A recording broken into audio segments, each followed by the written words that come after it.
Canal A hay otra televisión.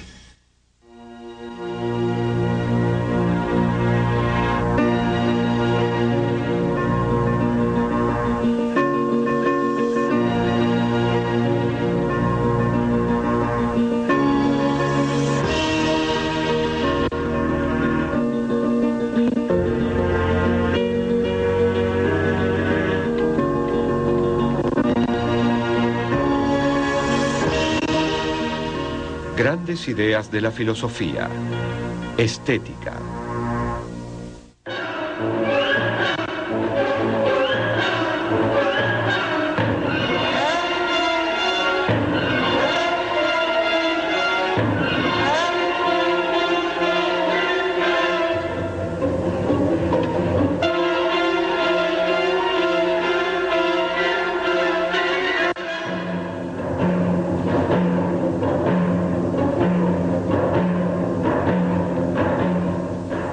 La estética es el estudio filosófico sobre lo bello y sobre el arte. Si bien la palabra arte implica la idea de belleza, en realidad estos dos términos son muy diferentes.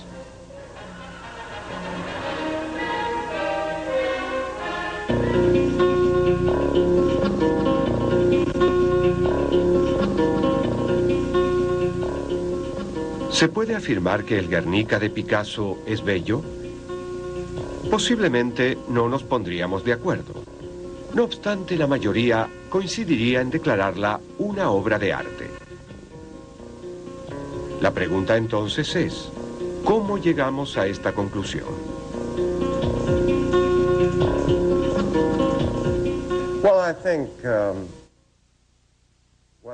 Bueno, creo que en términos generales la filosofía del arte se ocupa de lo que es una obra de arte, de lo que hace que algo sea una obra de arte, y de las diferencias entre las obras de arte y todo lo demás.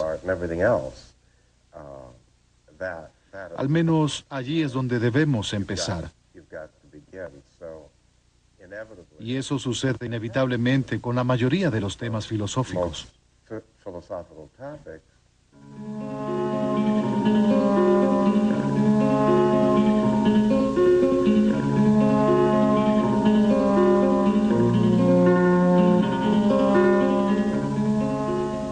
Para conocer los orígenes del estudio sistemático del arte, debemos remontarnos al siglo V a.C.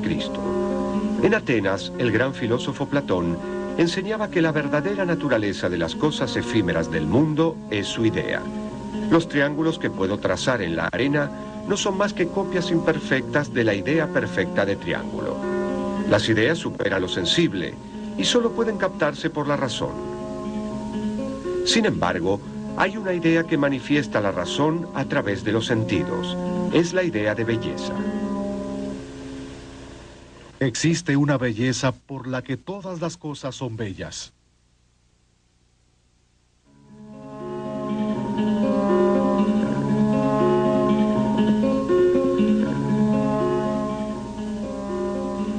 En el banquete, Platón argumenta que la manifestación bella atrae a quien la ve. A tal atracción la llama Eros, el dios griego del deseo.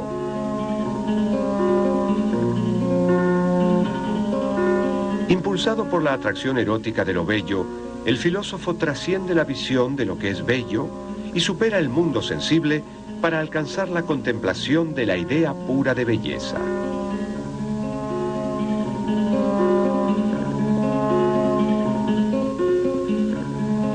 La reflexión platónica sobre la belleza no tiene en cuenta la función que el arte podría cumplir en la estética. En realidad, Platón tiene una pobre opinión de artistas y poetas. Platón no escribía sobre la estética en cuanto que no escribía sobre el arte, sino sobre el entretenimiento popular de su época. Porque la tragedia griega, como la novela en el siglo XVIII, era el entretenimiento popular. Y las razones que daba para tomar la tan polémica decisión de marginarla completamente de la gran ciudad de la República eran fundamentalmente tres. Confunde lo auténtico con lo falso, y uno termina creyendo que cosas totalmente falsas son lo verdadero. Representaciones totalmente falsas sobre la virtud son la verdadera virtud. el éxito, la grandeza o el coraje o lo que sea. Sirve fundamentalmente para representar solo asuntos infames y violentos. Después de todo, dice, una buena persona es bastante aburrida porque no cambia mucho. Y por último, es capaz de influenciar incluso al mejor de nosotros para actuar en la vida real de una manera de la que realmente nos avergonzaríamos si no nos hubiésemos expuesto al arte. En la República, Platón explica su concepción del arte como una traición a la idea. Al copiar la realidad, el artista copia una copia, ya que el objeto sensible ya es una copia de su idea.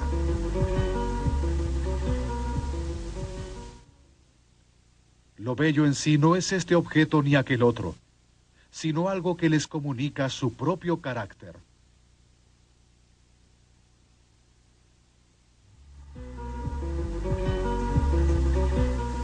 Platón desconfiaba de los poetas porque creía que solían hablar sobre cosas que no podían conocer verdaderamente. Para una buena sociedad sería mejor que no haya ninguno de ellos. En todo caso, no se les debería asignar la tarea de educar a los jóvenes. Al fin y al cabo, creo que pensaba que los filósofos eran quienes debían hacerlo, ya que supuestamente ellos eran los que sabían cómo diferenciar la realidad de la ilusión.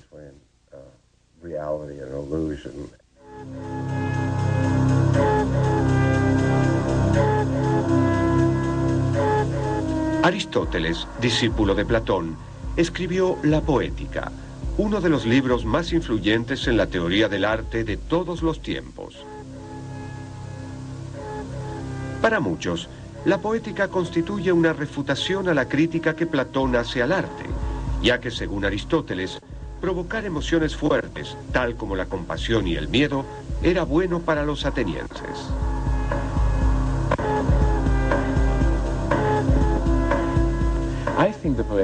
Creo que la poética, si bien es una obra sumamente importante y magnífica, es realmente muy simple. Lo que dice es, las obras tienen principio, medio y fin. No pueden ser ni demasiado largas ni demasiado cortas. Es mejor si tienen un final feliz que si no lo tienen. Es mejor si sus personajes son creíbles que si no lo son. Lo que él está haciendo aquí es darnos los principios elementales que demuestran que una obra puede ser escrita bien o mal. Porque Platón había argumentado que escribir poesía no es un arte, que el poeta solo sabe cómo imitar la apariencia de un general, de un marido o de un niño. Pero además de saber cómo imitar la apariencia de estas cosas, o tal vez no hacerlo, es necesario aprender los principios sobre cómo componer una obra. Es por ello que la poesía es un arte, que es justamente lo que Platón había negado, al decir que los poetas solo trabajaban impulsados por la inspiración y sin saber lo que hacían.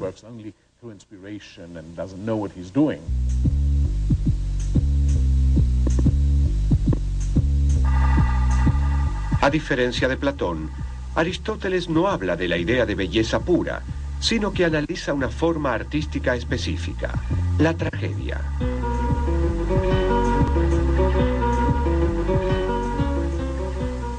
Las formas supremas de lo bello son la conformidad con las leyes, la simetría y la determinación o delimitación.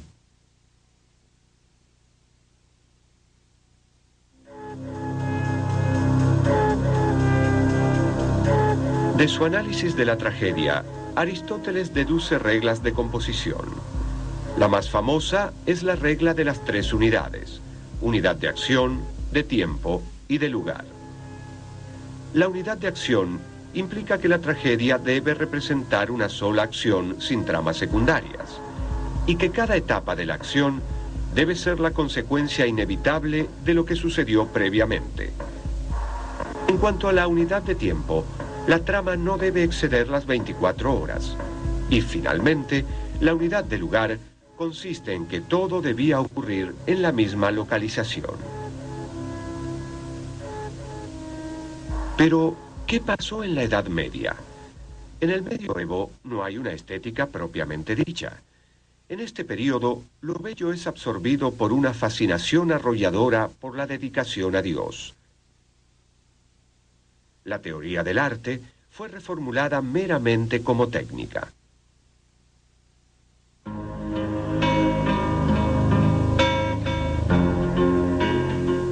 La estética neoclásica comienza a plasmarse en pleno Renacimiento a medida que los grandes pensadores de la antigüedad fueron redescubiertos y su obra fue traducida.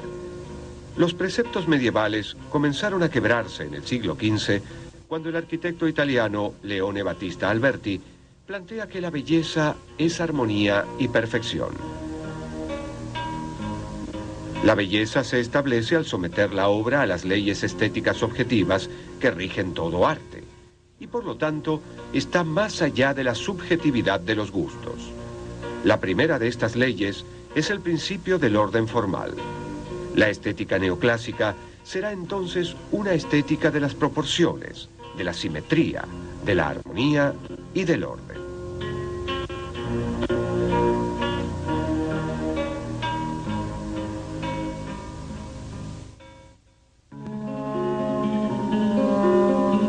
Las bases de la estética, como se la estudia en la actualidad, surgieron en Inglaterra en el siglo XVIII durante un período de notable actividad intelectual. Aquí encontramos el primer sistema moderno de arte, según el cual las artes se mantenían unidas a través de la imitación de la naturaleza.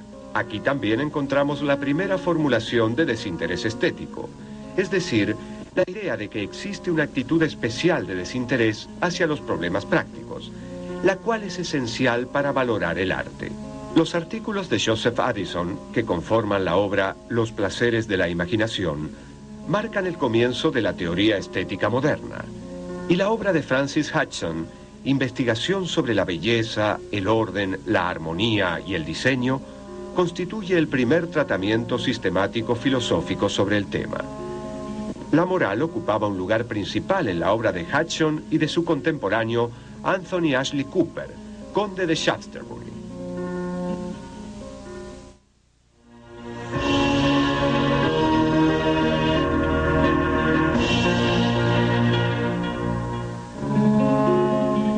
Shaftesbury consideraba que no se da un verdadero goce estético si éste no proviene del bien, ni un verdadero placer moral si no incluye lo bello. Lo bello y lo verdadero son una sola cosa. El origen de todo lo bello y todo lo bueno es Dios, puesto que toda armonía es signo del orden divino. Hudson coincide con Shaftesbury en que el sentido moral es innato, pero también cree que el sentido, tanto de la belleza como de la armonía, viene dado en el ser humano. Hudson supone que la percepción de la belleza y de la armonía no proceden meramente de los sentidos externos, sino de un sentido interior que registra el fenómeno de la belleza. Para que haya experiencia estética, el espectador u oyente debe tener cierto grado de conocimiento y tener una sensibilidad refinada. Pero si bien estas características son necesarias, no son suficientes. El sentido interior de la belleza es innato y espontáneo.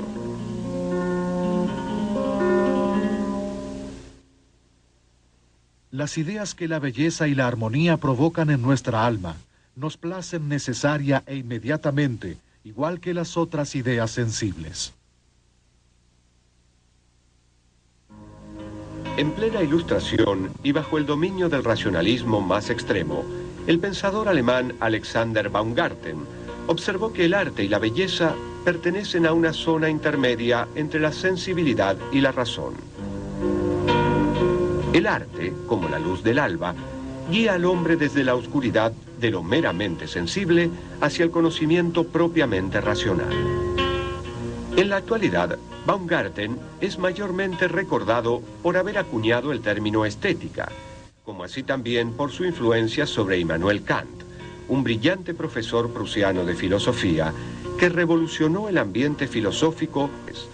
Kant se ocupó del tema en la primera parte de su obra Crítica del Juicio, donde desarrolló su propia teoría del arte y del gusto.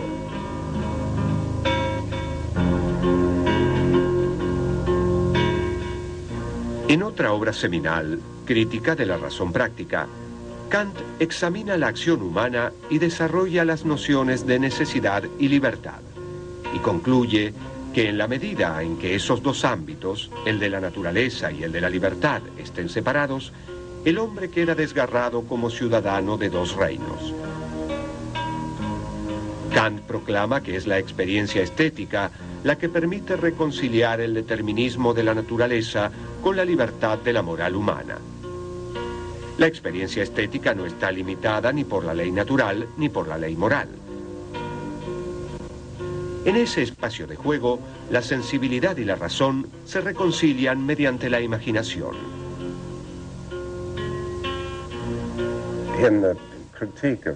En la crítica del juicio, Kant dice: en una pintura o en un poema no existe casi nada que no pueda ser tratado como algo bello.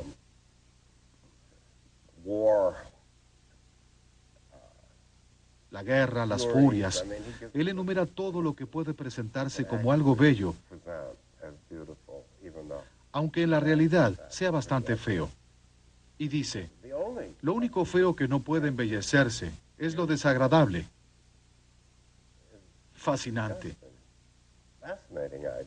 Tal vez no haya desarrollado este tema, pero creo que tenía una teoría psicológica sobre la belleza, en la que el placer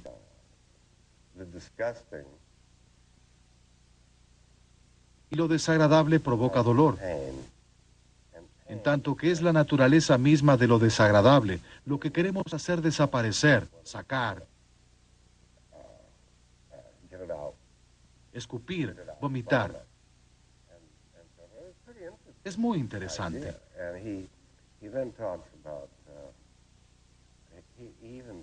También dice que la verdadera antinomia está compuesta por lo bello y lo desagradable, y no por lo bello y lo feo, ya que lo feo puede embellecerse. Este tema sí lo desarrolló en un libro anterior. Uno de los aspectos novedosos que introduce Kant, en contraste absoluto con Baumgarten y la escuela racionalista, es su noción de que el juicio estético no obedece una regla, sino que, como dice Hudson, se basa en un sentimiento. Si bien todos los juicios sobre lo bello son subjetivos, ya que se basan en un sentimiento, este puede ser un sentimiento compartido. No obstante, como se basan en un sentimiento, no hay principios que los determinen, y por lo tanto no puede haber una ciencia exacta de lo bello. Kant estaba absolutamente en lo cierto cuando dijo que el juicio del gusto, decir esto es bello, no está regido por conceptos, por lo cual no se puede hacer una descripción que sugiera que el objeto es bello. No es posible decir: es blanca y simétrica y tiene un aspecto peculiar, y su doncella está a su lado en la cama, por lo tanto es bella o es bello. No se puede hacer eso. Pero el motivo no es que bello sea un concepto peculiar como él pensaba, sino porque el juicio del gusto no es una conclusión. Es una hipótesis, o mejor dicho, una suposición sobre lo que va a suceder cuando uno pase tiempo con este objeto. Pero, como dije, no se puede decir de antemano qué es lo que va a suceder. Es por eso que me gusta pensarlo en función de lo que dijo Stendhal al definir la belleza como una promesa de felicidad. Es una promesa que no es necesario cumplir, o peor, que puede cumplirse y puede ser decepcionante, o peor aún, que puede cumplirse y ser perjudicial para uno y uno no lo sabe. Kant afirma que lo que causa satisfacción en el juicio estético es la forma pura que se experimenta en una contemplación desinteresada. Kant retoma la valoración del artista como creador, originalmente formulada por Addison en Inglaterra en el siglo XVIII, inspirado por el Tratado sobre lo Sublime de Longinus y la fórmula de un modo sumamente influyente y original. La noción de Kant del artista genio sostiene que el artista es considerado no como artesano hábil, sino como individuo excepcionalmente sensible y superior. Es en la obra del genio, en la obra del artista inspirado, donde la naturaleza muestra su cara oculta. A través del genio, La naturaleza proporciona reglas al arte. A fines del siglo XVIII, Friedrich von Schiller retomó y amplió las ideas de Kant. Schiller articuló su propuesta de una educación estética entendida como formación de un hombre plenamente libre. Schiller sostiene que el arte hace al hombre más humano y es la condición necesaria de cualquier orden social que no pretenda basarse en la coerción totalitaria, sino en la libertad racional. Cuando cultivamos nuestras facultades estéticas, cultivamos nuestras facultades morales. Tanto así que la educación estética hace superflua una educación moral.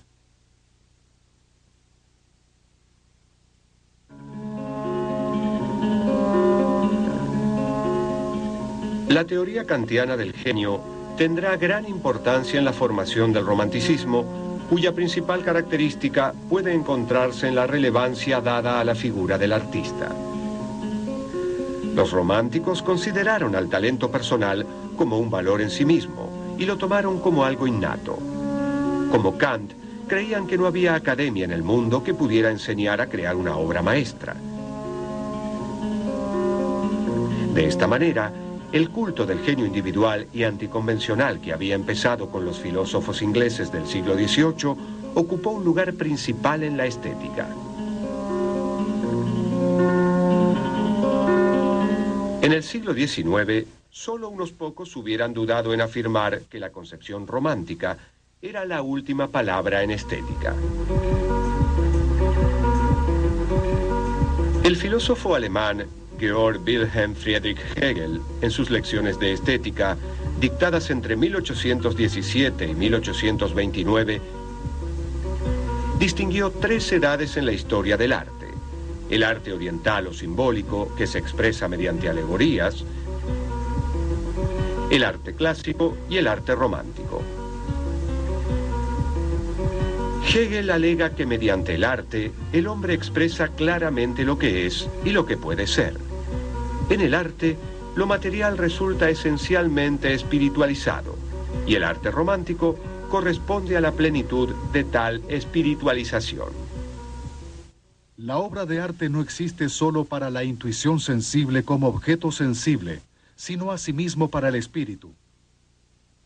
Lo bello se determina como la apariencia o el reflejo sensible de la idea, del absoluto.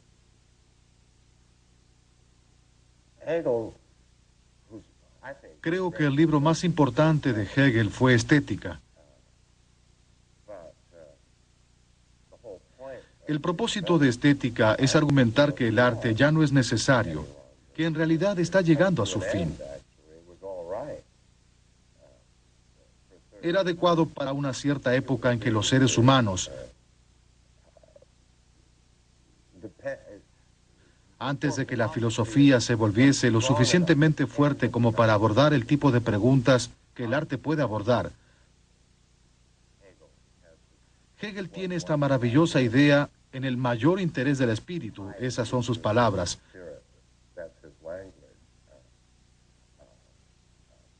Que el arte podía presentar los valores que definen la vida humana en representaciones simbólicas, en estatuas, en imágenes.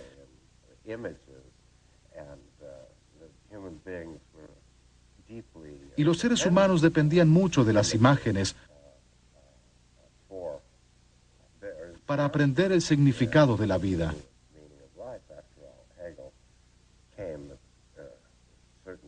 Después de todo, Hegel llegó a un punto de la historia de la cristiandad en que todo el esfuerzo de la Iglesia consistía en presentar sus enseñanzas de manera muy realista. Y Hegel pensaba que habíamos llegado a un punto en que ya no necesitábamos al arte, como si fuera un área que perteneciera a la infancia de la humanidad.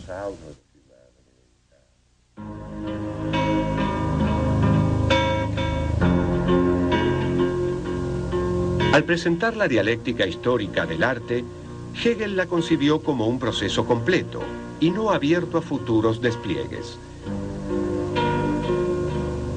El El arte romántico es la culminación de esa evolución y no cabe esperar avances ulteriores. Hegel representa un punto de inflexión en la estética porque rechaza la teoría del arte como representación. Por ejemplo, que el arte imita la naturaleza y facilita el camino para la aparición de las teorías del arte como expresión que predominarán en el siglo XX.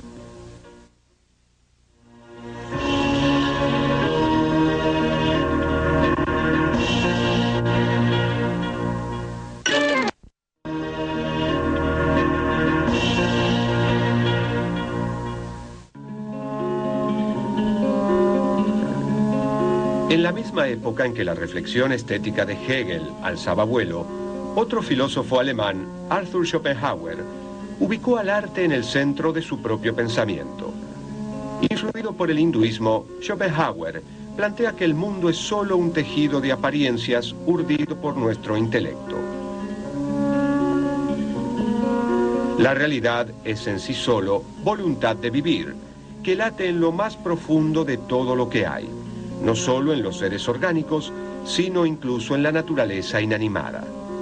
Esta fuerza ciega, este impulso de ser, se nos revela en la contemplación artística. La música, sobre todo, encarna la voluntad misma en su ímpetu y energía incesantes.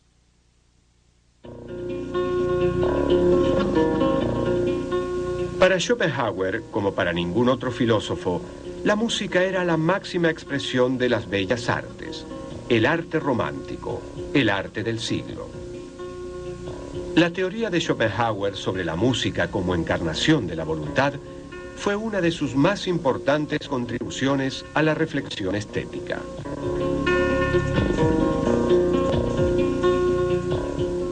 Si los animales y los seres humanos son el objeto de representación y contemplación estética, entonces el placer es la comprensión objetiva de estas ideas, que son las revelaciones más claras de la voluntad. Schopenhauer influyó en los primeros pasos del filósofo, poeta y filólogo alemán Friedrich Nietzsche. Nietzsche rechazó el pesimismo de Schopenhauer y reinterpretó a la voluntad como voluntad de poder. En su obra El origen de la tragedia, Nietzsche afirma que el arte es un gran sí a la vida, más allá de lo lógico y racional.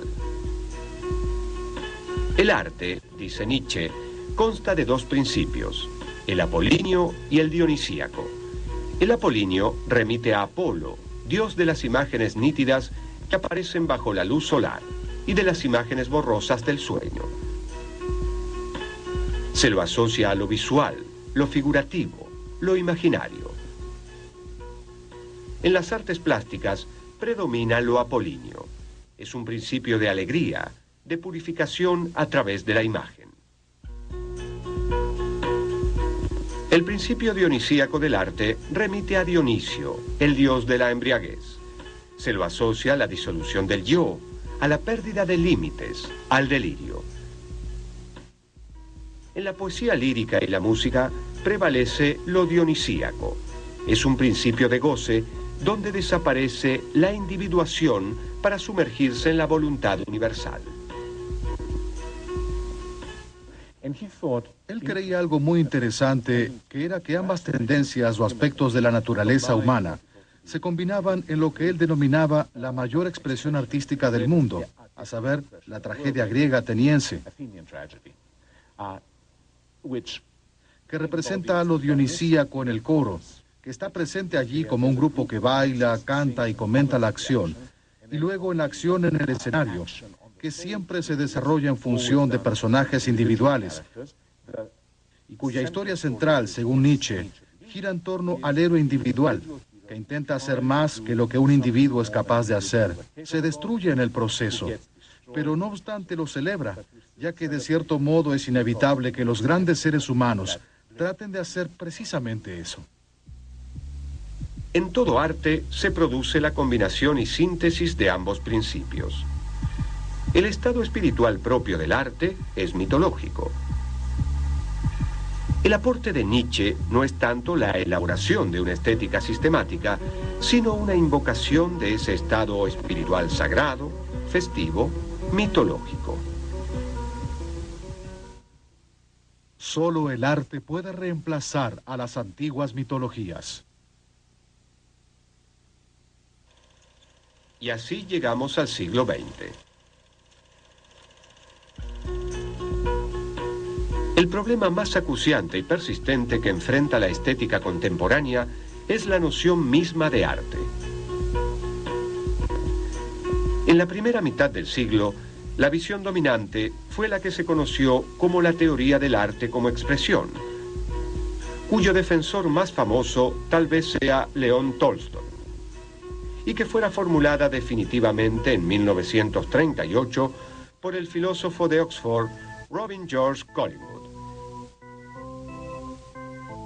Esta teoría afirmaba que el arte es la expresión de un sentimiento, definiendo expresión y sentimiento de distintas maneras.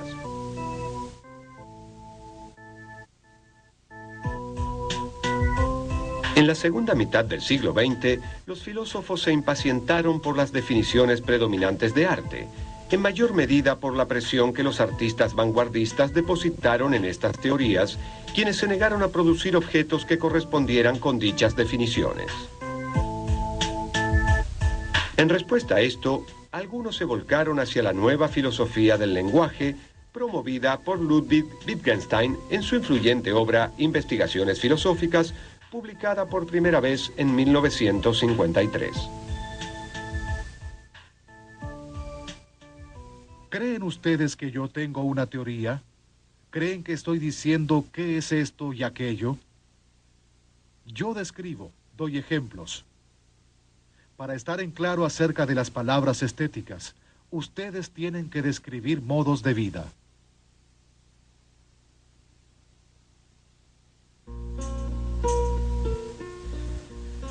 Desde su cátedra en la Universidad de Cambridge, Wittgenstein desarrolló su revolucionaria teoría sobre los usos del lenguaje. Para entender una palabra, hay que atender a sus usos habituales, porque ella no es nada fuera de esos usos. Por ejemplo, no existe una verdadera esencia de fruta, como querría el platonismo. Lo que hay es una serie de entidades como manzanas, ciruelas, naranjas, que tienen algún aire de familia. El aire de familia justifica que se les dé una denominación común, la palabra fruta.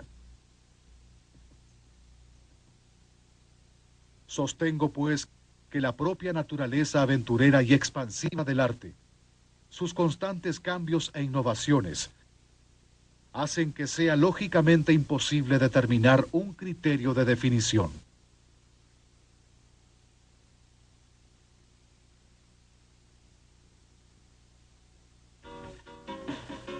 En 1956, el filósofo Maurice Bates retomó la noción de aire de familia postulada por Wittgenstein y la aplicó al arte, afirmando que no hay condiciones necesarias ni suficientes para que algo sea considerado una obra de arte. Lo mejor que puede hacerse es identificar un conjunto formal de semejanzas. Como las formas artísticas no son estáticas, ninguna teoría del arte es realmente posible, y los intentos por llegar a una definición de arte deben abandonarse. En lugar de preguntarse por la naturaleza y la esencia del arte, es más útil analizar su función y el tipo de ideas que representa.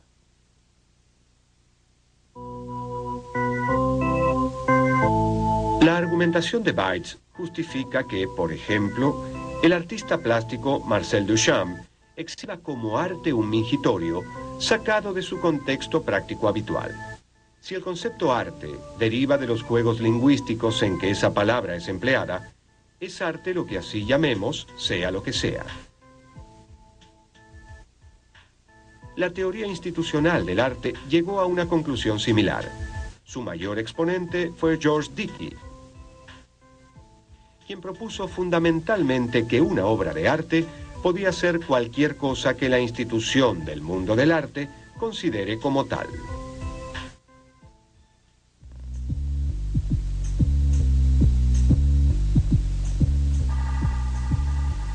Se abre un mundo de posibilidades de experimentación artística. El siglo XX se caracterizó por la fuerza y originalidad de sus vanguardias. El dadaísmo, el cubismo, el surrealismo, el pop art y otros movimientos exploraron la forma y la materia de lo artístico. La idea de belleza fue casi olvidada.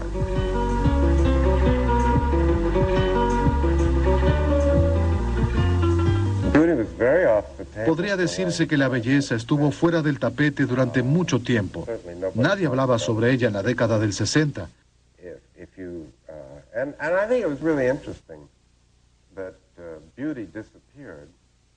Creo que fue muy interesante que desapareciera no solamente del discurso filosófico de avanzada sobre el arte.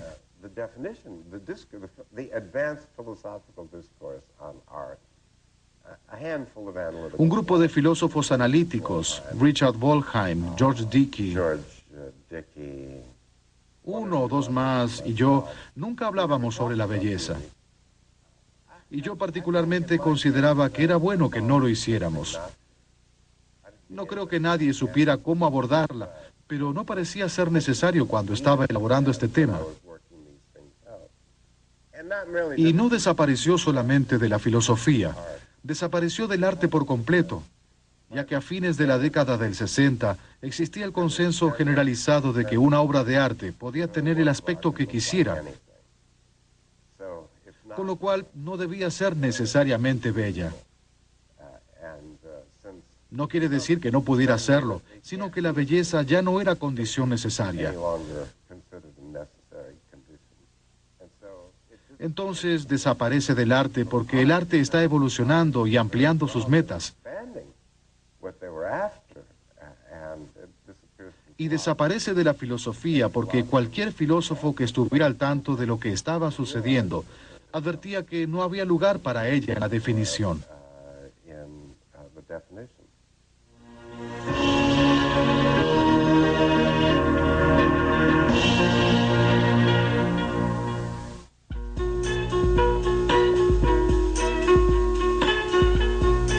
Al no imitar la naturaleza ni someterse a pautas fijas o modelos previos, la obra de vanguardia rápidamente genera encendidas polémicas.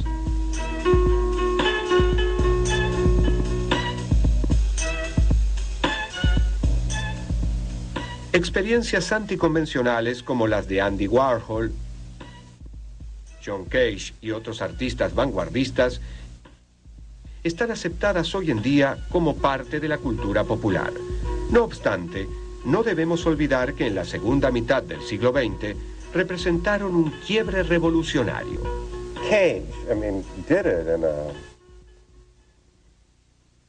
Cage fue profundamente revolucionario cuando en 1952 presentó una pieza para piano famosa denominada 4 minutos y 33 segundos.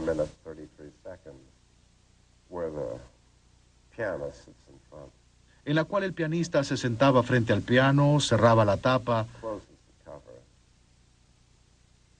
contaba los compases que había para el primer movimiento, la abría nuevamente, había 3 movimientos o 4, no recuerdo, pero eran 4 minutos y 33 segundos. Y lo interesante de esos 4 minutos y 33 segundos era que no había silencio, sino nada de lo que uno podría identificar como un sonido de piano. Había más bien todos los otros demás sonidos, toses, bostezos, eructos, bocinas de autos que pasaban por la calle, el sonido de los pájaros.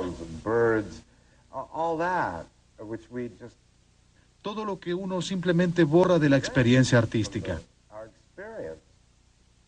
En la pieza de Cage, esa es la experiencia artística y eso es muy profundo. Hubo un poco de revuelo cuando presentó la pieza por primera vez, porque el público esperaba escuchar a Cage tocar el piano. Pero Cage se sentó y escuchó al mundo. Muy interesante, muy interesante.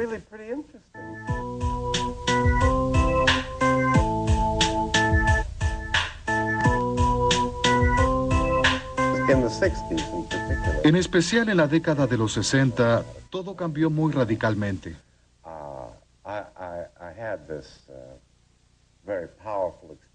Ya he escrito varias veces sobre esta experiencia tan fuerte que tuve cuando fui a la exposición de Andy Warhol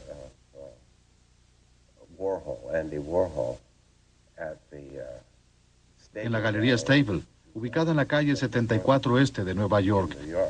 Era un espectáculo del cual todos hablaban. ¿Has visto el espectáculo de Warhol?, decían todos. Marcaba el ritmo del mundo artístico. No era posible seguir adelante sin haberlo visto.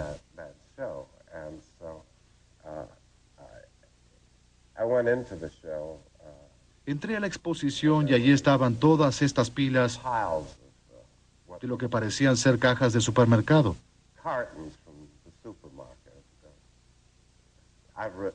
Ya he escrito sobre la caja de jabón Brillo Box, pero estas eran cajas de copos de maíz Kellogg's, de ketchup Heinz, de pizzas Del Monte.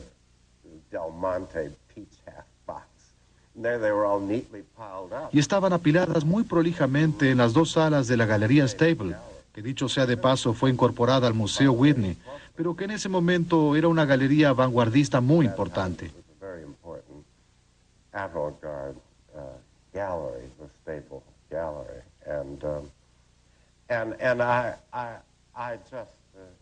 Fue una revelación para mí, porque fue la primera vez que pude ver cómo pensar filosóficamente sobre el arte. Nunca había sabido cómo hacerlo y no había nada en los libros que pudiera habérmelo enseñado. Y aquí estaba esta pregunta lista para hacerse. Y estaban estas cajas en una galería de arte y se las vendía como obras de arte. Y parecían exactamente iguales a las cajas del supermercado, a las cuales no se las consideraba arte en absoluto, sino que eran lo que uno llamaría cosas meramente reales, objetos utilitarios, parte de la vida diaria. Entonces, ¿cuál era la diferencia entre las dos? Y esa pregunta era para mí algo increíble, que nunca antes podría haberse hecho. Debía formularse desde el interior de la historia del arte moderno. Pero en 1964, 1965, en realidad en la década de los 60 en general, pasó a ser una de las principales posibilidades artísticas. Y para mí fue una de las cosas más interesantes que podría haber imaginado jamás.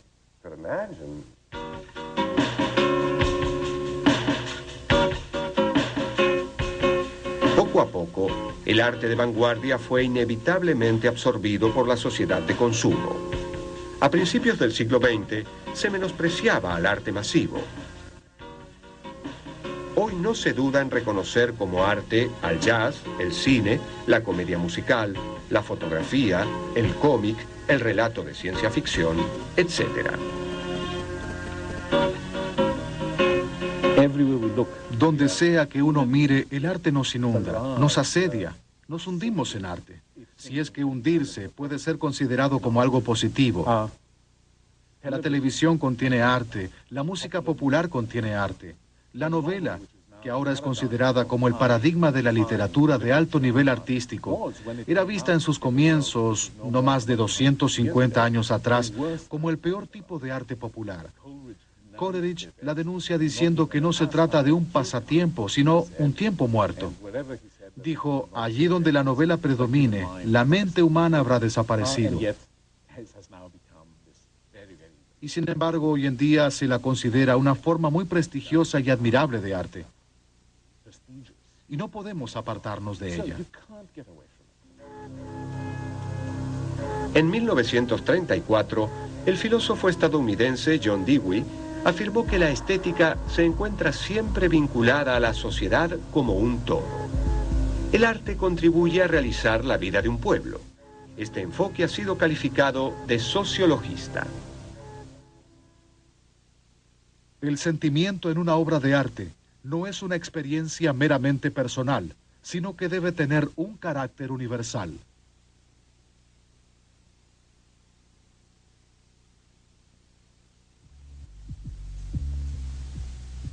El filósofo alemán Walter Benjamin afirmó en 1936 que el concepto de arte ha sido revolucionado también por los avances tecnológicos, que han permitido acceder a la reproducción ilimitada del objeto artístico.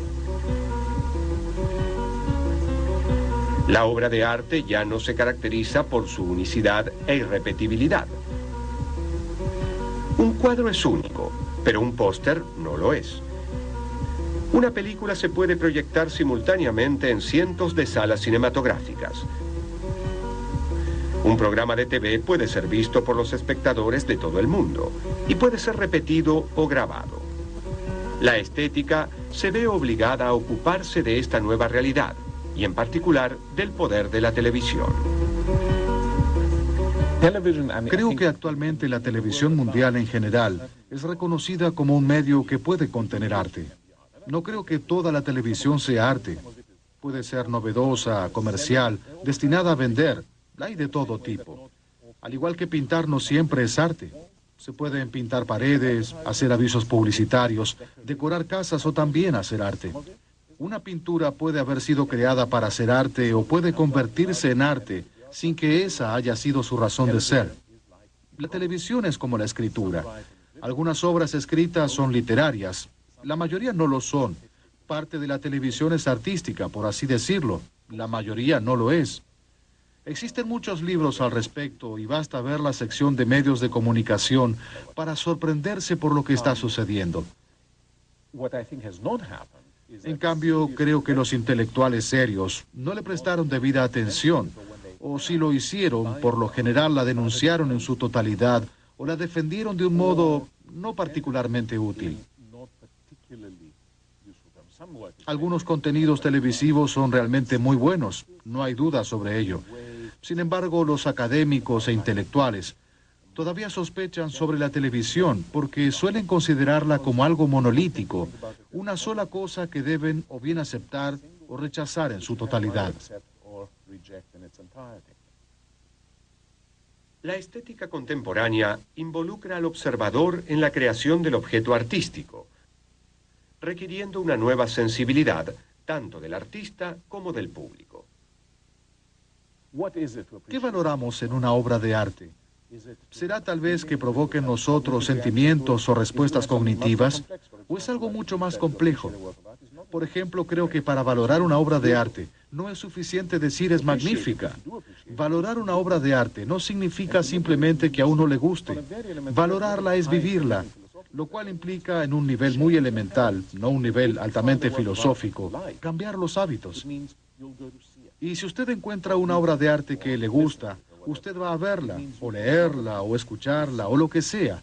Hablará con otras personas que la hayan visto, o escuchado, o observado, o lo que sea.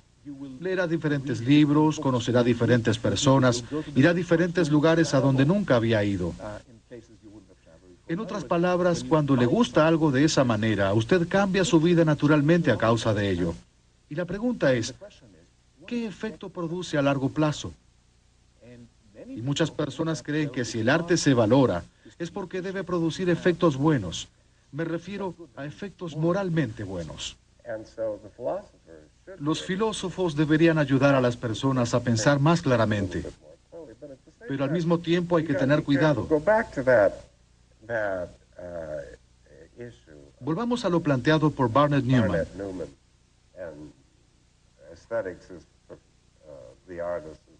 La estética es para los artistas lo que la ornitología es para los pájaros.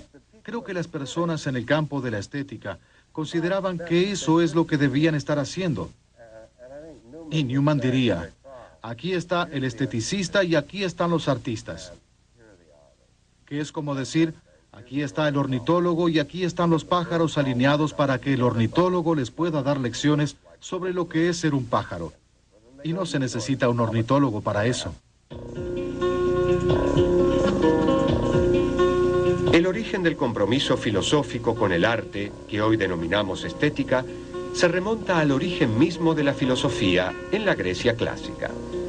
En ese entonces, la estética ya estaba involucrada con el artista, la obra de arte y el público. El énfasis puede estar tanto en uno de estos tres componentes por separado, como en los tres juntos, creando así una dialéctica intrincada.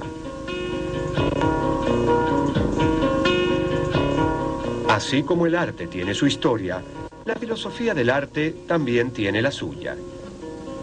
Hemos pasado por los principales momentos de dicha historia y ahora llegamos al final de nuestro recorrido. Pero este es un final abierto, porque la historia de la estética está incluida en la historia de la condición humana, y esta se despliega siempre hacia horizontes ilimitados e impredecibles.